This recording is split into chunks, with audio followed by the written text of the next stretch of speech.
Hello and welcome to the 10th episode of Real Atheology. I'm Justin Schieber, and in this episode, Ben Watkins and I talk with Ozymandias Ramses II on competing contemporary definitions of the word atheism.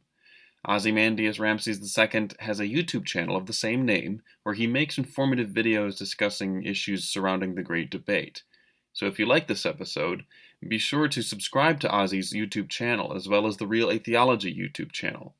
So without further delay, here is that interview.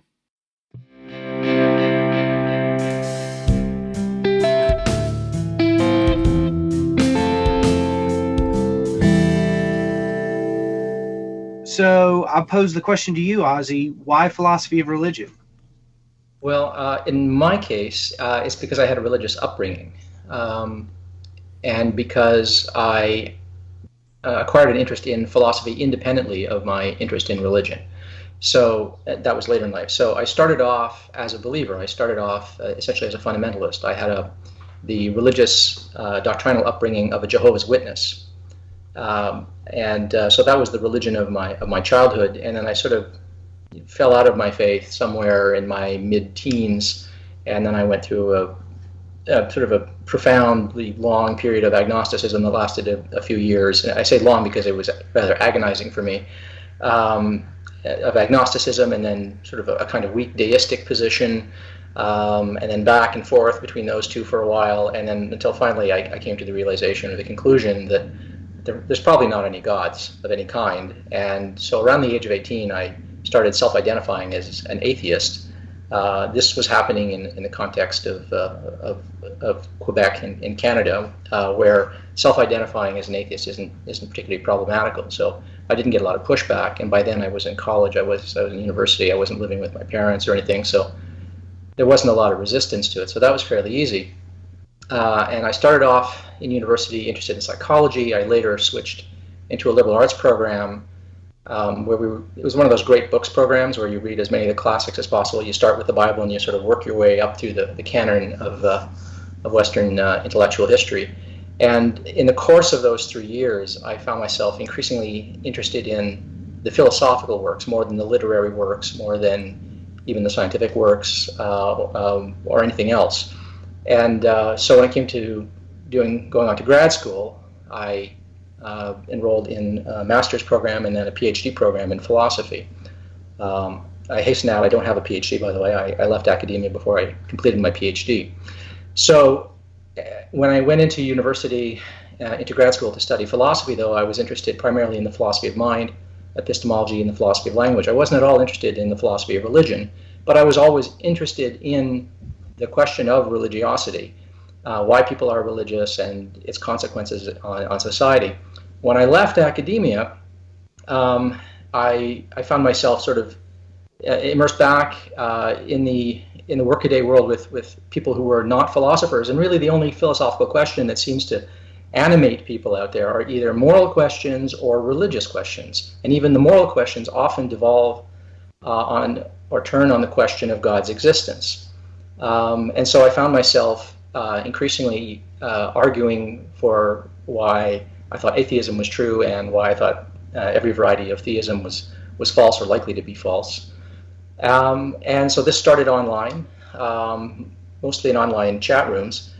And so while I had not specifically studied the philosophy of religion, although I had been a teaching assistant in a course in the philosophy of religion and had done quite a bit of reading, I had not specialized in that. I just started doing more and more reading on the subject just to sort of up my own game in these discussions. So the reason why I am interested in the philosophy of religion is because I started off religious, and I sort of have a sort of soft spot for the religious mindset, even though I think it's mistaken. It's not so alien to my own understanding that I can't identify with the religious. And I think it's enormously consequential. So quite apart from my own biographical reasons why I'm attracted to it, I think that moral questions are very important, political questions are very important, and a lot of people's moral and political opinions rest on, among other things, their religious views or whether they're not religious. And so I think it's actually important that people have some understanding of these questions, the arguments for and against God's existence, and what those imply for the rest of life, the larger questions in life, the existential questions, the moral questions, and so forth. So that's why I'm interested in the great debate. I actually think it's very, very consequential. It affects everything from social policy to sort of workaday decisions about how to conduct ourselves. So I agree with you fully. The question of the existence of God is a particularly consequential question. Obviously we have reasons to think in the actual world God doesn't exist, but I'm curious if you wish that you did live in a world where a God did exist. Well, that would depend entirely on the God in question. If it was one of the God of the Abrahamic faiths, all I can say is I'm relieved that such a God doesn't exist, as far as I'm concerned. Mm-hmm. If it was a deistic God, if this world was an artifact, if the world was created by some powerful intelligence that was no longer involved or intervening in any way, that's not objectionable to me in any way. And it's not because it wouldn't sort of interfere. It's that it would actually be, I think, a more attractive view. Actually, I think the view that I hold now, atheism, as I hold it, is means that there's nothing outside of our physical reality that invests our lives with meaning, and it would be kind of nice, actually, if there was a grand overarching purpose that wasn't objectionable or ridiculous. And so if there was an artificer, some great being, if we're sort of in a matrix, for instance, right, and there's a creator God in some meta, reality that has arranged everything around us, including ourselves, and we're sort of free to navigate in this world like Sims in a simulated reality. If that were the kind of God that we were talking about, that wouldn't be objectionable. In fact, it might make my outlook on life it might be more positive. It might be more appealing to me. The world wouldn't look like so much happenstance. It would look more like artistry. It's the difference between looking at something and thinking it just happened that way, and looking at something and going, oh, that beautiful thing that I see over there, it was created to be beautiful, for instance, right? I asked that question because sometimes, if we think about the reasons we don't believe in God, we're going to be appealing most of the time to, facts about the actual world, but to consider whether or not we'd be in a world where there was a perfect person, it seems to me like, that would be a better state of affairs, because the world would be better and we'd have access to a morally perfect person. But then you get sometimes these objections about privacy, for example. This notion that, I wouldn't want that to be the case. There would be no such thing as privacy on a view where there's an omniscient being. Some people find that kind of thing compelling. I don't find that particular kind of counterpoint to be compelling. Yeah, neither do I. I like the fact that my thoughts are effectively inviolable from everybody around me, because those people are in a position to interfere if they could read my thoughts, and I would be embarrassed. I'm embarrassed myself at some of my own thoughts sometimes, especially when I look back at some of the things I used to believe, for instance. But if there was some grand creator that brought everything into existence, I presume that such an entity would not be inclined to interfere with my life in petty ways the way my neighbor might if they knew what was going on inside my head. So I would be untroubled by that. That would not bother me. God would be a perfectly loving being, so he would never hold any sort of judgment against you for your thoughts, but in fact would be sort of like a perfect parent who would help guide you through. That sounds like a pretty good deal to me. That would be, but we might also be sort of in the grips of a malevolent deity, right? We might live in the worst of all possible worlds, not the best of all possible worlds, and in which case, every bad thought you had or every good thought you had would be punished. The deity is in question is going to dictate whether or not I am repelled or attracted to the idea of such a deity. So those qualifications we would certainly accept. We've mostly dealt with the God of traditional theism, the monotheistic God, just because that's what's found in the literature so much. For better, and so it's I do like that distinction to be able to say, well, I would like traditional theism to be true in the sense of if there's a universalist heaven or a perfectly loving being, but if we're going to talk about the specific monotheistic faiths like Islam or Christianity, I would certainly agree. I wouldn't want the being described in those books to exist.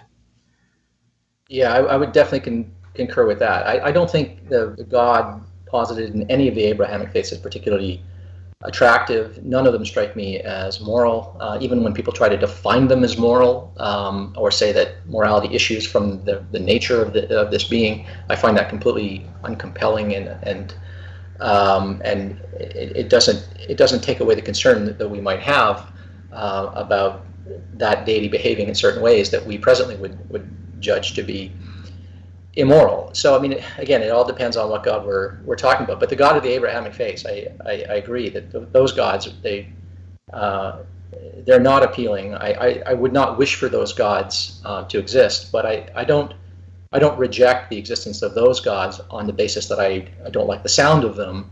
I reject them on the basis that I think that they don't make any sense. I don't think that much is explained by positing these gods. There's a striking absence of evidence where evidence ought to be expected to be found. In some cases, the attributes are, so vague and unspecified. Things like omnipotence and omniscience are these are such vague predicates that we don't actually know what we're describing. And even when people go to the trouble of specifying what they mean, very often the attributes, they don't cohere, they don't go together. Yeah, it's very difficult to find a coherent definition of those in a way that makes them all able to be descriptive of the same person. Right. I always cite God's perfect justice with his unsurpassable mercy. And so on the face of it, it seems like God gives everyone exactly what they deserve and gives no one exactly what they deserve. And so that to me right there just seemed, now granted, we could unpack that a bit and maybe we could, make this in some coherent sense work, but on the face of it, it looks like there's a contradiction there. Yeah. Another concern I have with all of those kinds of arguments where people try to specify what they mean by omnipotence and omnibenevolence and omniscience and divine simplicity and, all these attributes that people want to sort of, lard their deity with. The problem with that is that all of those are mere stipulations, right? These are not discoveries that we have made. These are not things we can demonstrate about this, right? Every attribute about God, it would appear, is stipulative. Either it's described in a book or it's inferred from the book that this must be what the attributes are. But there's no discovery, there's no demonstration of any of this. And so, I mean, this is really the kind of thing, in my view, that often gives philosophy a bad name, the idea of sort of castles being built in the air. So much apologetics and theology strikes me that way. It smacks of that sort of thing. So I guess we can kind of tie that into one of the main things we wanted to talk about today is what we mean by some of these labels. And Justin and I have certainly noticed, and I know that you've noticed and talked about it before in the past, that within the atheist community, there's a large movement towards what we mean when we say atheism or when we say that someone is an atheist. And this definition that they want to move to is a lack of belief in God. And so that's considerably different from how that term has been understood historically. So we have these two different ways of understanding the meaning of this word. And which one should we take as the ordinary sense of this word? Could you explain where you see some of the problems with this? You've called it the Lacktheist definition of atheism. Yeah, there's a lot of problems, as I see it, with this idea of atheism being defined as a mere lack of a belief in a god or gods. So first let me say a little bit about the traditional definition. I mean, the traditional definition of atheism is sort of handed down to us from a French word, Atheism. The French word was atheism. Atheism was actually coined first, and then theism later. Oddly enough, we tend to think that because there's these two roots, a and theism, that the word theism was sort of in circulation, and then atheism was coined afterwards by prefixing a to the word theism. But in fact, theism is a word that came later. It's rather counterintuitive, but so the word atheism gets coined, and then only later do people say, well, if there's atheism, there's got to be theism. And when whoever it was that first coined this word seemed to be reaching back to a Greek word, atheos, and atheos means without God, but that word in the Roman world, where they spoke Greek, was being applied to people like Christians. So clearly they weren't applying atheos to people who were godless in the sense that they didn't believe in a God. They knew that Christians believed in a God. They were calling them godless in the sense that they were repudiating or rejecting or denying the gods of Rome. That, in a pagan world, theistic pluralism isn't a problem. They didn't have a problem with people believing multiple gods, as long as among the other gods that you worship, you pay homage to the gods of Rome. It's important. You have to propitiate these gods, otherwise they will be angry. And of course, Christians wouldn't do this. They were effectively monotheistic, and they would not honor these other gods. And so, in that ancient world, the word atheos was applied to people who believed in a god, but they didn't believe. They refused to practice and believe in all of the gods. So this was a real problem. So the etymological argument that's often used to justify that atheism means simply lacking or without theism is incorrect. First of all, the word atheism came before the word theism. And secondly, the word atheos in the Greek was never applied to mean people who were entirely lacking in a belief in a god. It was actually applied to people who were theists, specifically monotheists. So that the whole etymological argument is wrong on every front. I also think that, these debates, even if those arguments were correct, I also think that these debates should not be settled on etymological concerns alone. I think that exactly that there are broader concerns, mainly how it has been grown to be used. Right, we have many words that are not used in the same way that their etymology would suggest, and so that seems to be an underdeterminative factor. But yeah, I do hear that kind of response a lot. That this is why we should use atheism in this broad, lacktheistic sense. I think it's particularly important because the different ways that we use the senses of this word will refer to different concepts. So people can start talking about, if someone's using atheist in the non-theist sense or this weak atheist sense, that's a very different concept than someone in the strong atheist sense who's saying, no, the claim is that God does not exist. Those are very different concepts. And if you've not set out at the beginning of a discussion what you mean by that term, you're just going to introduce confusion, which I think happens quite a bit. Yeah, and it actually is quite consequential when that confusion happens. So the word atheism has traditionally been used to mean not a mere absence or lack or privation of believing in God, but the denial of theism, the rejection of theism, right?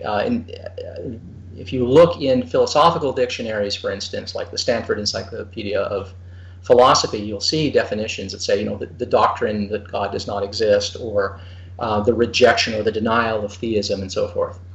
And that's how it's been traditionally used. That's how it's been used literally for a few centuries, 2 to 3 centuries now, in modern languages, not just English, but French and Spanish and Italian and so forth, right? All of these, the cognate words for atheism in those various languages have always been used to designate those people that think that there isn't a God, okay? Now that actually departs from the original usage way back in the Greek, atheos. Right. And so there's obviously, words change. And so I take your point, Justin, that words change, and they change based on usage. Once people start using a word differently, then there can be a semantic shift. A word can literally come to mean its opposite if enough people use it to mean literally what it used to mean. Yeah, the word literally. How literally now means figuratively, Which, to be fair, if that's true, then we might have to consider the possibility that we should start using atheism in the broad sense, if that's how most people are using it. But I'm not at all convinced that most people are using it in that way. When I come across people and they ask me if I'm an atheist or if I tell them I'm an atheist, they seem to very often assume that I'm taking a position that God does not exist. Right. They take it, for some reason, they assume that I have certainty about this question, which I am quick to correct them on. But very often, from me providing that information, they're concluding that I think that God does not exist. So I think that that's how it's used. And I mean, and this is vernacular usage. Okay, so I mean, if you go out in the street and you tell people that you're an atheist, they're not going to think that you have never heard of a God, Right. or that you're on the fence about the existence of God. They're going to assume, reasonably, that you think that gods don't exist, or at least their God doesn't exist, among others. Mm-hmm. So the vernacular usage out there, the popular usage, conforms perfectly with the technical usage that we find in the philosophy of religion, in philosophy generally, in theology. And that's because for centuries, that's how the word has been used. Now, atheist activists, especially online, people like American Atheists, for instance, these sorts of organizations recommend a much broader, more relaxed definition, and that I call lacktheism, the lack of theism, simply not accepting theism, but not necessarily accepting that God doesn't exist, not affirming that God doesn't exist. And the difficulty that I see with that is that in the landscape of the great debate, of the various positions that exist, identifying yourself by what you don't believe, right, saying that you are a non-theist, essentially. I mean, we've already got a word in English, by the way, for that definition. Yeah, this concept coincides with the concept that we have for non-theist. I think that's the... Yeah, that's right. Like the word non-theism has been in the language, was coined in the 1850s. So the word is about as old as the word agnosticism. Mm-hmm. And that word non-theism is literally defined as the lack of a belief in a god or gods. I mean, look in the sort of the Compact Oxford English Dictionary and look up non-theism. You'll see the word is there. How could this word have been around for 150 or so years, and yet people don't call themselves non-theists generally? Why? Mm-hmm. But there's a reason. The reason is, when you say, I'm a non-theist, you're not telling a person what you actually think is the case with respect to God's existence. So if a person asks me, Ozzy, what's your position on God's existence? And I say, I'm an atheist. Well, because I'm using the traditional definition, people know what I mean. They know what my position is. I think gods don't exist. And then we can probe and find out why I think that's the case and to what degree I'm confident that that's the case and so forth. And so it is for you, Justin, and presumably you also, Ben. But if someone is talking to Aaron Ra or David Silverman, the former president of American Atheists, and you ask them, what's your position? And they say, I'm an atheist. But then they say, but by atheist, I merely mean I'm a non-theist. Well, then it's unclear what their position is, because that would include people like me, right, who think there's no God. So maybe they think that there's no God, but maybe they're on the fence. Maybe they're undecided. Maybe they think, I can't make up my mind if there's a God. I'm literally on the fence. I'm undecided. It's inconclusive. I've reached no conclusion one way or the other. That I will not affirm that there is or isn't a God. That's what an agnostic is. That's why the word was coined, to differentiate it from atheism. Right? There were people categorically. We're not supposed to mix these, because we see a lot of people want to say they're an agnostic atheist. Right, but these words that were coined, like words like agnostic, for instance, was coined specifically to produce mutually exclusive categories. We want to preserve these distinctions. We know what a theist is. It's someone who believes that there's a God. We know what an atheist is. It's someone who thinks there is no God. Well, what about the people who affirm neither that there is a God, nor do they affirm that there is no God? People who are undecided, who are inconclusive, who, for whatever reasons, good or bad, they might have weighed the evidence and say, you know what, I don't find that there's good arguments on either side. And so they conclude that they have to withhold assent to both propositions, just as I would withhold assent if you ask me, what is the number of electrons in this cup of tea that I'm holding and drinking right now? Is it an even number of electrons or an odd number of electrons? Well, I can't say. I have nothing to go on. And even if I had some arguments, if I judged that the reasoning was inconclusive, then I would reach no conclusion. I would affirm neither. So an agnostic is not someone who doesn't know. It's someone who thinks that there isn't even enough reason to affirm, even tentatively or provisionally, that there is a God or there is no God, right? And that's why agnostics really bristle when atheists try to subsume them under the heading of atheism and say, well, if you're an agnostic, you are ipso facto an atheist. Because these people are saying, no, atheist has always meant people who think there's no God. I'm not one of those. I'm no more an atheist than I am a theist. Stop trying to subsume me under that heading. So if a person says I'm an atheist, but they use the Lacktheism definition of atheism, or the non-theism definition of atheism, the difficulty is I now don't know what their position is. Are they a person who thinks, yeah, there's probably no God, or definitely there's no God, or I have no position, I can't make up my mind? Or maybe the Huxleyan agnostic position might be theirs, the position that I don't know, I can't make up my mind right now, one way or the other, neither position is rational, and no one ever will be in a position to know because that is an unanswerable question. Or perhaps they are a theological non-cognitivist, and they think, look, all God talk is nonsense, it's junk, it's all incoherent, and the discourse of God and theology is so muddled that we're actually not talking about anything. And consequently, the question, does God exist, doesn't have an answer. It is neither true nor false. It has no propositional content. Hence, nobody has any business being a theist or an atheist as they see it, or even an agnostic, because there's no there. It's not that there isn't a God, it's that the concept is meaningless. It's just a jumble of words. It's not even wrong. It's not even wrong, exactly. It's not even false. So for a theological non-cognitivist, they are a non-theist, but they don't go around thinking that there's no God. They don't think, I'm undecided. They think, you're not even asking a question. That's not a question. There's no propositional content to there is a God, or there is no God, or there might be a God. Those sentences are literally meaningless, according to an igtheist or a theological non-cognitivist. Mm-hmm. So if you define atheism so broadly and expansively as to include traditional atheists, fence-sitter agnostics, Huxleyan agnostics, igtheists, and theological non-cognitivists, then when a person asks you, what's your position, and you say, I'm an atheist, and that's your definition, you haven't answered their question. You have not stated what your position is. And I think the reason people do this, I think there's actually an unfortunate motive here.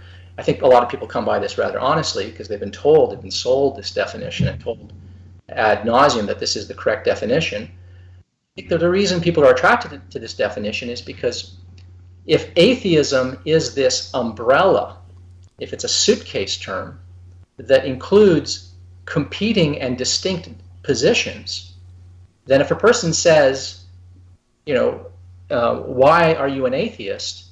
Well, if they haven't actually said what their position is, if atheism so defined isn't a position at all, then of course there's no burden of justification. They don't have to give a reason, right? And I think that's part of the appeal of this Lacktheist definition of atheism. And I think that's very unfortunate because it doesn't fool anybody.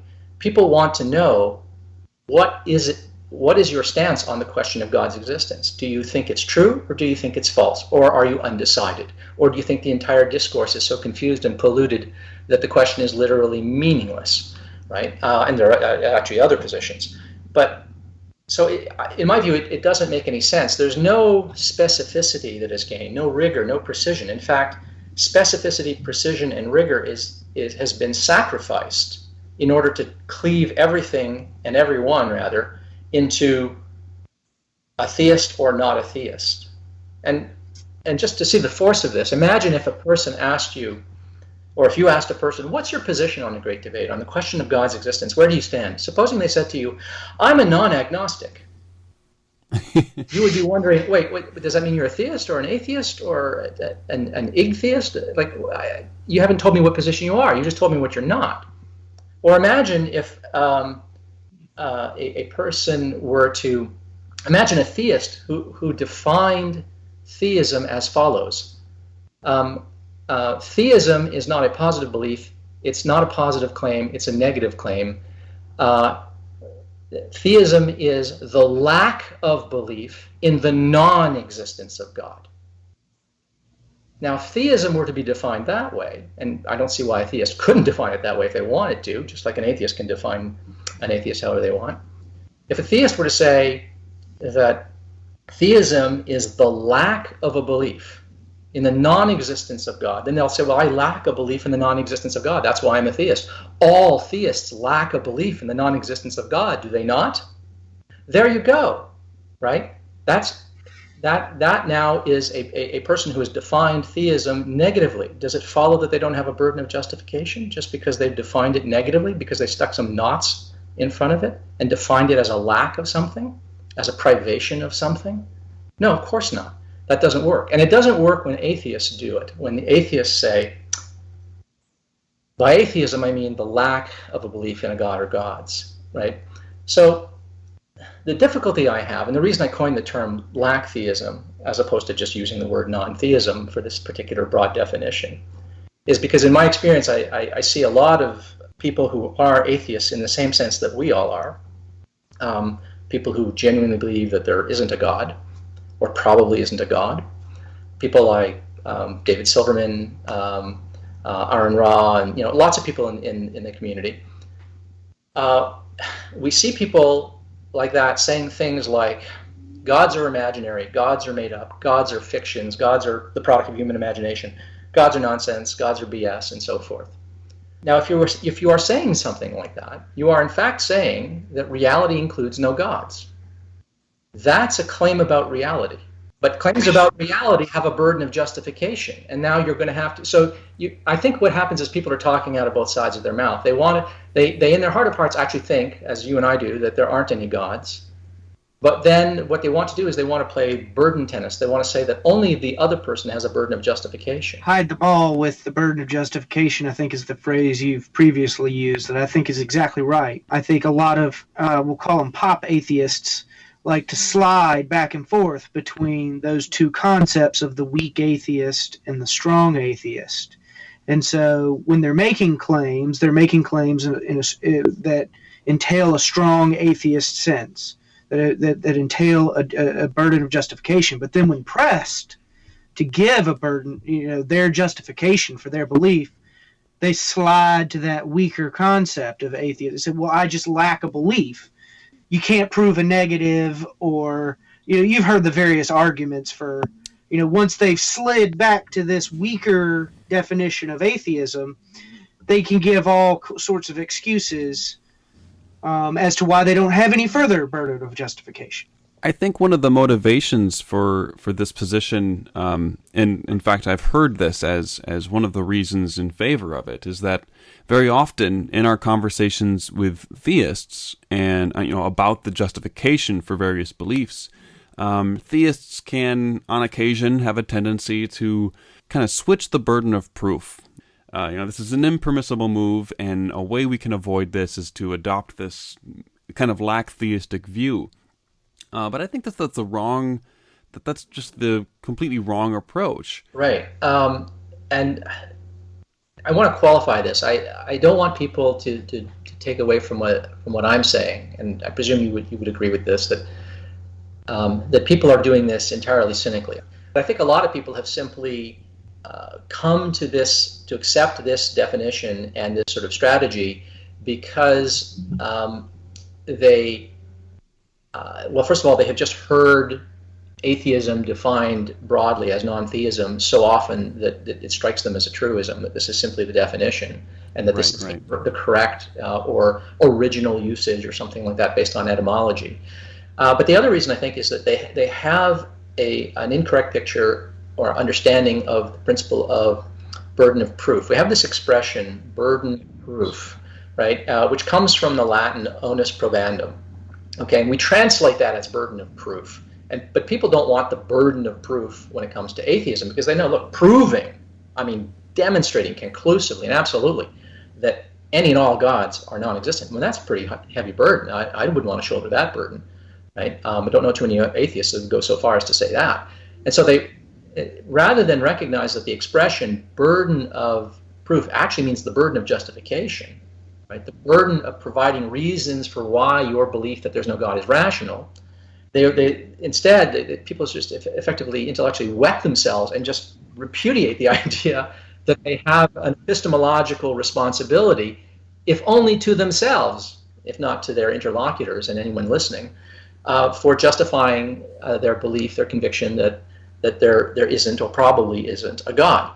And so I think what's happened is that people hear the expression burden of proof, and it just scares them right to their core. They don't know how to prove that all gods don't exist. They don't know how to do that. Well, a lot will fall back on, well, you can't prove a negative.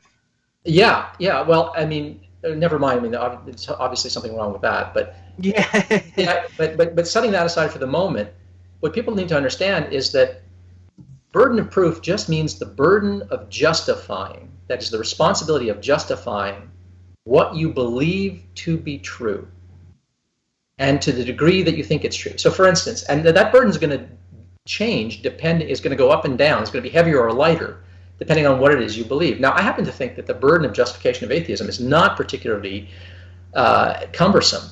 But let me give you an example here. I mean, if I say that there's a car in my garage, okay, if I believe that there's a car in my garage, okay, well, the burden of justification is I have to have some reasons for thinking that there's a car in my garage. I'm going to have to show, for instance, that there's a car in my garage. I'll have to go out and look and say, yep, there's a car there. I see a car. I can even touch it, and, start it up and drive it around. Other people can see it. I can get independent confirmation. There you go. That burden of justification is discharged. But if I tell you that the Batmobile is in my garage, and by Batmobile I don't just mean like some mock-up model that was used in a movie. I mean the Batmobile, that thing that in the Batman movies that drives up walls. If I say that car is in my garage, the burden of proof is going to be significantly higher now, because it's not going to be enough that there be any old car in my garage. It's going to have to be a rather specific car, a rather extraordinary car will have to be in my garage, and I'll have to demonstrate its extraordinariness. Right? So the burden of justifying your belief, okay, how heavy that burden is depends on the content of the belief, what it is specifically you believe. If you define a God as anything you value, well, a person might value money, they might value their life. Okay, well, that becomes a God. Well, that's a trivial definition of God, right? But that would be an easy burden to discharge. But if you believe that God is the creator of the universe, a transcendent being that has all these omni attributes and so forth, well, wait a minute, that's rather a tall order. I don't know how I'm going to discharge that burden. I'm going to have a lot of arguments and a lot of evidence to establish that, right? So I think the burden of justifying something so metaphysically extravagant is rather high, whereas the burden of justifying why it's rational to think that there isn't a God is comparatively low. I also think that there might be a kind of, dare I say, naive view about who has a burden of proof in the first place. So I think that very often you'll hear this principle that the person making the positive existence claim is the one who has the burden of proof. There are some, I think, quite clear counterexamples to this notion. For example, if you believe that the external, like let's say you're an external world skeptic, and so you demand that everyone who believes that there's an external world come to the table with some arguments and some evidence for it, right? Mm-hmm. We clearly think that that's silly. And so I think that quite clearly that's a principle that's not going to work. And moreover, as you noted earlier, you can phrase things in a way where they're merely negative things, like where you say, okay, well, theism is just the lack of a atheistic belief, right? Well, that's not a positive existence claim. There are ways to phrase these things. These are merely linguistic contingencies here. And so I do not think that the notion that a positive existence claim is that which requires that which automatically is burdened with the burden of proof. I think that that's quite clearly an insufficient principle there. And I think it makes more sense to speak of burden of justification than burden of proof, because the expression burden of proof just terrifies people. So that's why I favor the use of burden of justification, which is the same thing. It is simply the responsibility to justify what you take to be true. Two ways of saying the same thing. Right, there are two ways of saying the same thing, but one strikes terror in the hearts of people and one does not. So I favor the one that will allow people to breathe and relax and go, oh, okay. There's a really unfortunate naivete about this expression, because people are always saying, who has the burden of proof? You have the burden of proof, I have the burden of proof. Look, that's not how it works. This isn't a game of tennis where there's one ball that goes back and forth over the net. Either you have the ball on your side or they have the ball on their side. Burdens of justification right? The burden of evidence, the burden of providing reasons for what you believe, falls on you based on what you believe, not based on what the other person believes. If there are three people in a room and they each have three different views, three different positions, there isn't one burden of evidence or justification in that room. There's three. Each person has his or her own. So when I'm arguing with a theist, I have my burden of justification. I need to justify what it is I take to be true if we're discussing what I take to be true.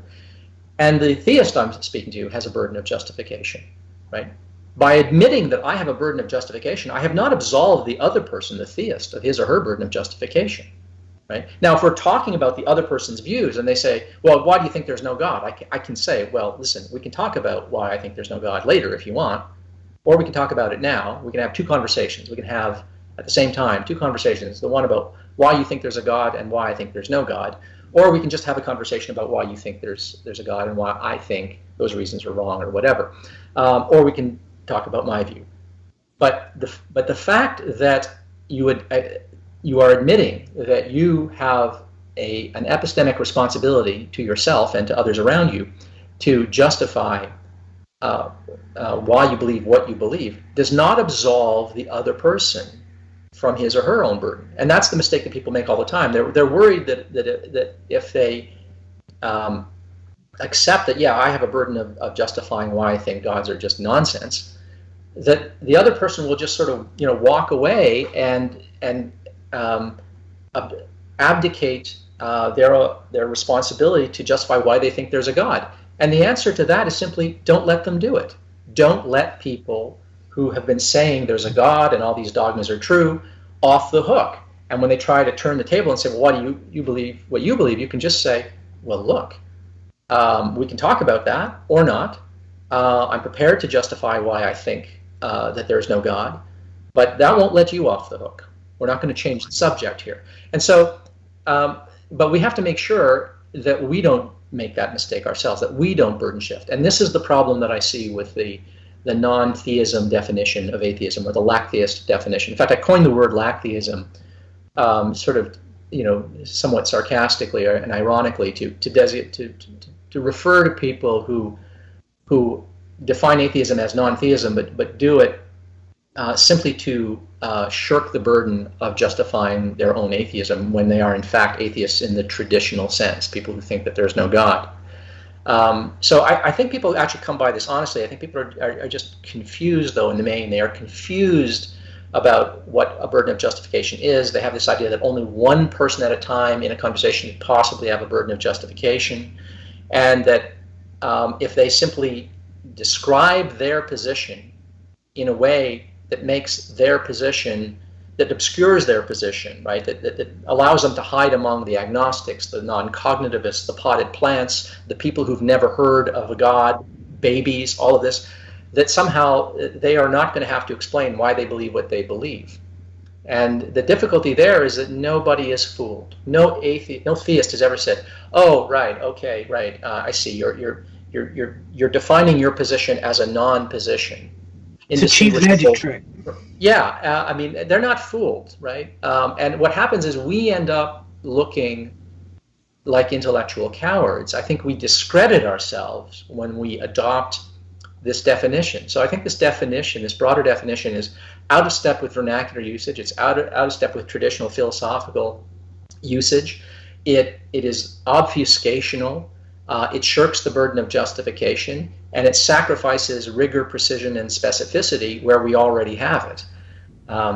So for all of those reasons, I don't recommend adopting and embracing this new definition. I don't think it actually does anything to make the other person justify their belief any more than if you simply said, I insist that you justify your position. I'm going to keep pressing you on why you believe what you believe.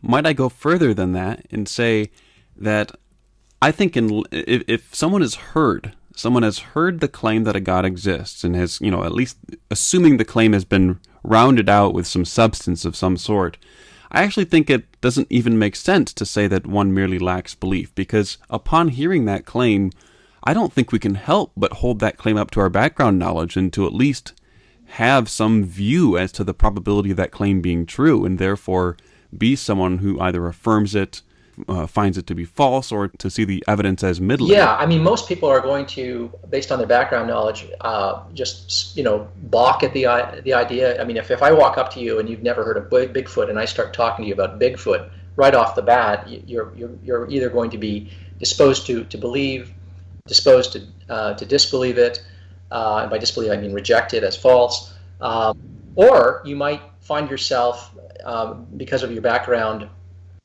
knowledge and evidence that's put before you one way or the other, you might come to the conclusion that I can't say. And there's a difficulty here that there's a confounding variable here with respect to agnosticism.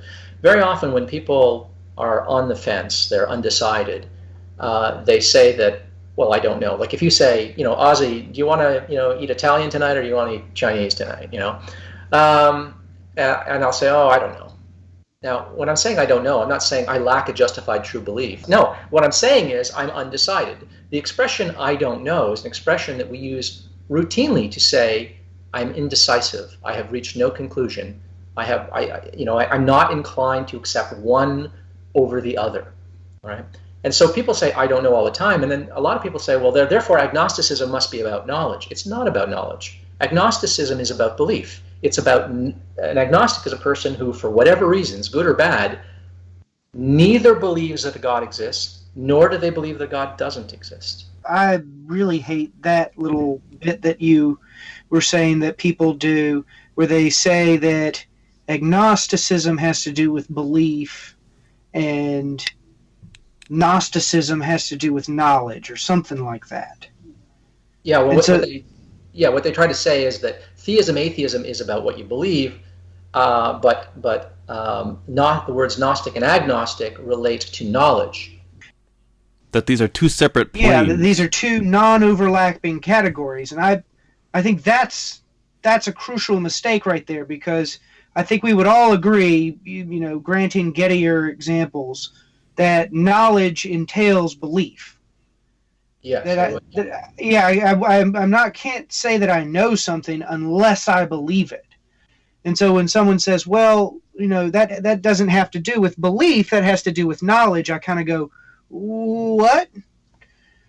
Yeah, and I think that the people who do this don't realize that they're sort of playing into the hands of people who would try to suggest that to be an atheist, you have to know that there's no God. Look, I'm an atheist. I think there aren't any gods, but I wouldn't go so far as to say I know that there are no gods. I mean, with 100% certainty. Yeah, I mean, some gods I think are just so incoherent that I think I would go so far as to say that for some gods. But my atheism in general is not a question of knowing that there are no gods. Right? But I think I have sufficient reasons for thinking that there are no gods of any kind. I am a provisional atheist. They're your claims to knowledge. They're not even my claims to knowledge. They're what I believe. I don't necessarily claim to know. I mean, when I say I know, you'll know when I am claiming to know something, because I'll say something to the effect of, I know this to be true, right? Or I know that, as opposed to I believe that, or it's my view that, and so forth.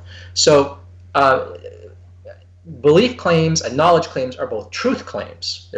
I am making a claim about reality. When I say I'm an atheist, I'm saying reality includes no gods, that gods don't exist. That's a truth claim. I hold that is the truth, right? I wouldn't say it otherwise. But to say that I know it is incorrect, because I don't think I know that. It's what I believe to be true, and I have reasons for thinking that it's true, and I have reasons that I hope scale with the confidence that I have. That is, the amount of evidence and quality of reasoning that I have comports with the degree of confidence that I have in the proposition. They're not out of step. I'm not massively confident that there's no God, but have crappy reasons, or vice versa. That they scale with one another. But I think we play into the hands of people when we try to suggest that Gnosticism and agnosticism are words that just have to do with knowledge. I mean, first of all, that ignores the fact that when Thomas Henry Huxley in the 1850s or 60s coined the word agnosticism, what he was talking about was people, himself in particular, but others, who hold that believing in atheism and believing in theism are both unwarranted beliefs. He wasn't saying, we don't know, he was saying the belief isn't even warranted. The agnostic is saying it would be irrational of me to affirm that God exists, and it would be irrational of me to affirm that God doesn't exist. That's what an agnostic is saying. It's not saying only, oh, I don't know it. They're saying it would be wrong even to believe it, given the state of the evidence. They're saying that there's not sufficient reason to believe either set of claims. That's right. You'd be irrational to believe either one. That's what an agnostic is. Now, that's not my position, and I hold what I take to be a stronger position than that. Okay, and so that's why if you lump me with an agnostic and say that he's an atheist too, that person is likely to balk and say, "Whoa, wait a minute. I call myself an agnostic precisely because that term was coined to distinguish the attitude that I have towards the propositions God exists and God don't exist, that is different from the attitudes that you and a theist would hold, right? That's why they balk. And theists know this too. I mean, I don't know if you've noticed, but if you're arguing with a theist, very often they will regard an atheist with, depending on what their theology dictates about atheism, they will often have a very dim and negative view of atheists, but they will be much more genial and favorably disposed towards agnostics. Now, why is that? It's because they understand that agnostics are essentially on the fence. They're not God deniers, but atheists are God deniers. They're not just lacking a belief, like an agnostic is lacking a belief in the proposition. They lack a belief because they deny it. See, I'm a non-theist. I'm a lacktheist. But I'm a non-theist and a lacktheist because I'm an atheist. Because I think there's no God, right? All atheists, as I understand them, are non-theists, but not all non-theists are atheists. I think that's right there the most precise way to put that. I think that's exactly right. There's one more thing to say about the knowledge thing, if I may. One more thing I'd like to say about it anyway. A lot of people sort of get anxious about this idea about, well, atheism isn't about knowledge, it's about belief, and I don't have to claim to know that there's no God when I say I'm an atheist, right?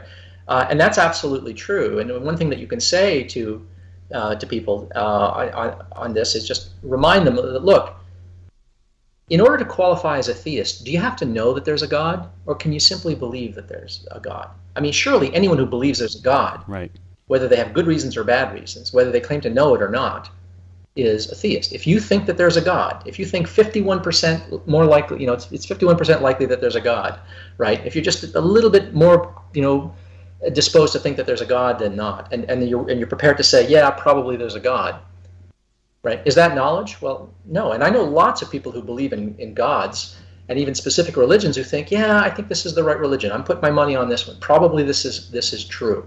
They're not certain. They don't even claim to know, right? So just as you can be a theist and not know, but merely believe, so you can be an atheist and not know, right? In other words, when it comes to theism and atheism and agnosticism, they can be held provisionally. You can be a provisional atheist, as I am, or you can be a provisional theist. A provisional atheist is someone who I think is just simply rational, someone who thinks that there isn't a God, or probably there isn't a God, but my mind can be changed in the face of sufficient evidence and reasons. And a provisional theist is someone who thinks, yeah, I think that, probably there's a God, or definitely there's a God, but my mind could still be changed if there were sufficient counter-arguments. And an agnostic is someone who can hold provisionally that both positions cannot be asserted on rational grounds, but if you give me sufficient arguments and evidence for one over the other, I could change my mind and I could become either a theist or an atheist. So all of these positions are belief positions that can be held provisionally. None of them have anything especially to do with knowledge. Ozzy, what do you think are the strongest arguments for theism? No, that's a really good question that actually every atheist should ask him or herself. What do you think is the strongest argument? I mean, obviously, if you're an atheist, you don't think that these arguments are strong enough to convince you, and I certainly don't think that there's one strong enough to convince me. Otherwise, presumably, I would be convinced. But I think some arguments are terrible, and some arguments are not bad.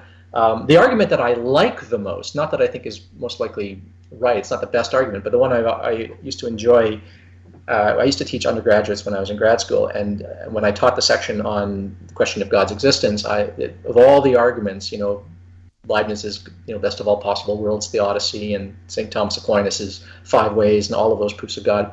When we got to Anselm's ontological argument, St. Anselm's ontological argument, I love that one the most, because that one is the most ingenious of all the ancient proofs that tries to categorically establish that a God exists. So that one is the one that that tickles me, that I find ingenious, and it's the one that atheists sort of often poo-poo and ridicule as merely trying to define God into existence, which is not what it does. And so it's kind of ingenious, and most of the objections that people give to it, the objections that spring to mind most readily are in fact very bad objections that are anticipated by Anselm in the argument itself.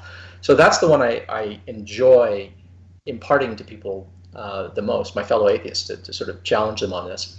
But I think that the arguments that hold the most promise for changing my mind are actually teleological arguments. I think that if there is a creator, and it is possible to identify that there is a creator, we will have to find sort of the fingerprints of God in the creation somehow. And I don't think it's impossible to imagine how that could be. I think it just hasn't happened yet. So I think teleological arguments, evidence of design, evidence of proper functions and purposes in the world, those I think hold the most promise. I'm not persuaded by any species of teleological argument presently, but I think if there's ever one that's going to nudge me in the direction of theism, or at least knock me square into agnosticism, it's going to be a teleological argument.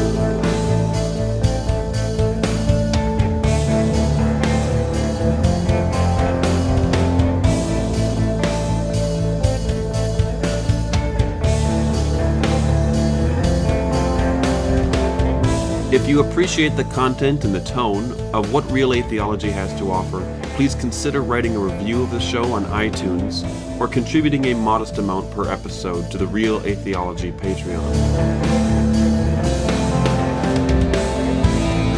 The Real Atheology intro music is by Thomas Smith, with all other music by Jason Comeau of A Lost State of Mind. We want to thank our patrons: Matt Smith, Lucas Stewart, Matt Yellen, Richard Kane, Jeremy Zierce, Brandon McCleary, John Danaher of the Philosophical Disquisitions blog, Andrew Snyder, Jason McElweta, Evan Wirtz, St. Nimbus, Bob April, and Alexander Songe. Thank you for listening.